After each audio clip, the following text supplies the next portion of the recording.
Many times in life, me and you have a validation for everything that we fail to do, and we have mastered the art of excuses. It's very astounding, though, that somebody that does not have both hands has managed to become a politician, businessman, husband, and father. Mr. Amos Mucunguzi, a member of the Sanga Town Council, who also doubles as the Deputy Speaker of the same, has never quit to give up, even after he lost both of his hands in the Obote II war. Amos's story is one of the most amazing stories that I've come across. And I'm right here in Sanga, Chiruhura district. I'm headed to his home where he's going to share his story with us today on the show. This is Life Stories. I'm Justine, your host, and I welcome you to the show.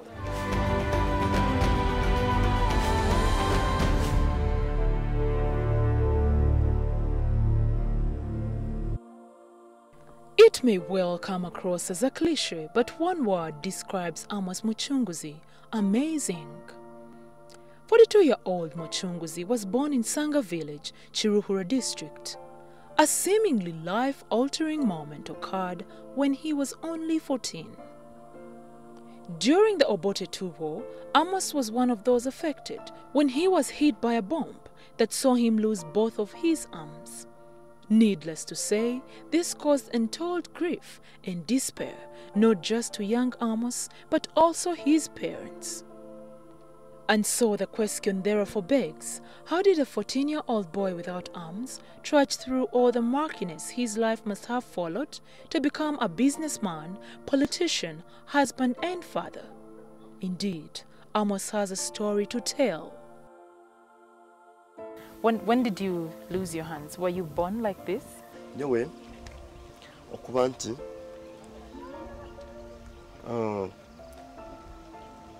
Museveni kuyabiri ari mu kishaka. For me to be like this, President Museveni was in the bush to save Ugandans who were suffering at that time. Rukuyamba abanyarwanda abuko babiri mbabona bona kubwe. So government yabiri rubona kubu bashanga turi abana bato turisize turi ko farm turisize. We were grazing in the bush, and there came soldiers from the then government. With a bag, they ordered us to transfer it to another location. Were they government soldiers during Dr. Obote's government? Our government. Of course, abahekera bakana bagezeho kwihaho government yabero. So, ati our government. So, bakabana bateka ngundi ndi omuhekera. The soldiers of Obote government, because they thought I was part of the rebels. When I took the bag, they ordered me to remove what was inside. I didn't know what it was, but later they told me it was a bomb. And that's how I came to be in this state. Then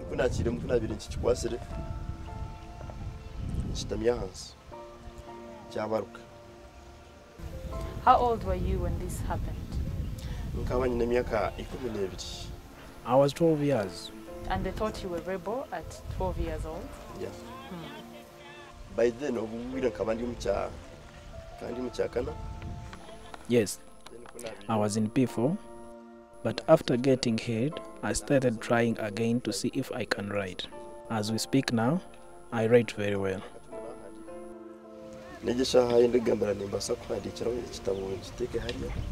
Were your parents alive at that time? My parents were all alive at that time. As of now, it's only my mom who is still alive.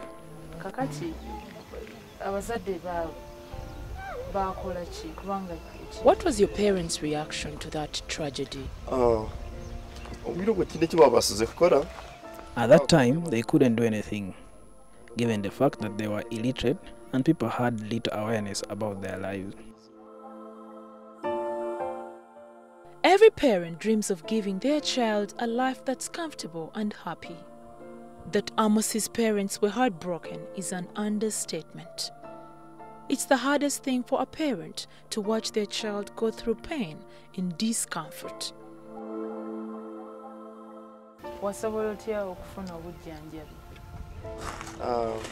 Then ekikukyaherize kubaho bakantwara mu irwariro lya government After that, they took me to hospital for 3 months, and thereafter I went back to school.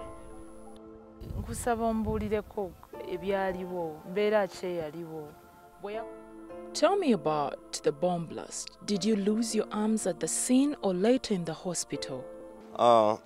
Ebyona nibiza kubaho nyonka bana bintara kumanya ngu hariho imbundu nebasa kushisha amagara ganje kandi kaba kutari kuzana abo kuba nkagemesereza ubwo. Before all that, I didn't know there was a gun. I remember I was forced, and I didn't know it was a bomb. While the bomb went off, where were your attackers? Bakaba babire baro konko mu distance. Kaba mu distance. The Obote II soldiers were in a nearby distance surrounding me. So your attackers did this deliberately? Nyoni ntekateka ngo bakaba kigenderira abo kunye. I think it was intentional. His family tried all they knew to make daily living comfortable for Amos. Kakati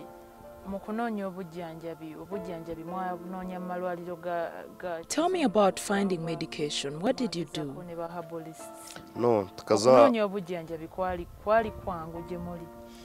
kaba kutanguhi abo tukatiri mu mwanya muringwa kurga omucyaro yitu ayinatungire accident ejo akikomirwaro so akaba ari umwanya muringwa. Looking for help was not easy.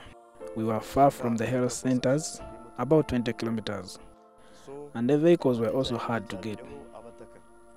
The village people carried me up to where we could get a vehicle. Bagenda umwanya muringwa kwika yitwakire aho imodoka yabire nebasa kwika then bantu motoka then bantu mirwaro. When you reached the hospital, what did the doctor's report say? Abashaho bakabuza yabaki bakabashoborera ngu yitwa bomb. The doctors asked, and they were told it's a bomb. Remember, the rebels were 1 mile away as the bomb went off, and they were watching, but they could not do anything. Yamayiro nkemu abo kwa byone bya bintu bikorwa bakabana babireba konka bakabana batina kushikaho ngo batakabita. Kakati Amos, I understand you were young at that age, but as you went to the hospital, did it occur to you that you've lost your arms? When did you realize that your arms are gone forever? Bwanyuma yo kweza kutunga yo bwanyuma yo kweza bomb kubaruka nkamareda chika nkamakumyana ndine kintu kumanya. After the bomb went off, it took me 40 minutes to know what had happened. I came back to senses when the doctors were working on me. That's when I realized the hands are important and each other finger has its own vein. I didn't have any hope of surviving. I had a lot of cuts all over the body. The legs and the stomach was most hurt. Some fire burned the whole stomach. So bukaburuho konka just butine mugashobu.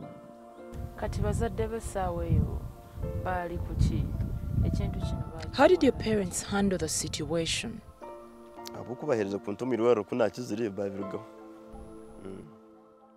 After recovering, they took everything normally and started a new life since I was okay. Growing up in a world that stereotyped persons with disabilities, his parents made tremendous sacrifices to protect him and have his back. Amos, what village were you, where were you staying at that time when that incident happened? We lived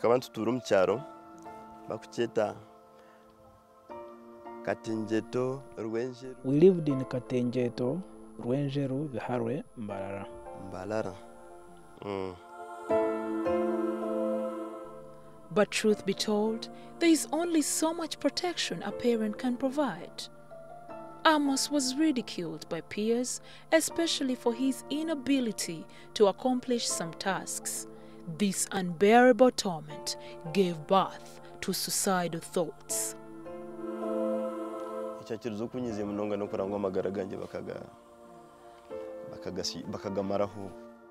What annoyed me most, they destroyed my future.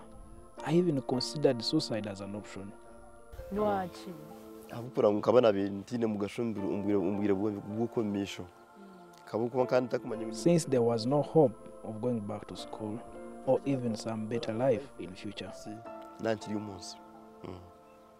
You just heard from Honorable Amos Mucunguzi, the Deputy Speaker, Sanga Town Council here in Chiruhura District. He's giving us a recount of how he lost both his hands, and we continue with his story shortly after the break.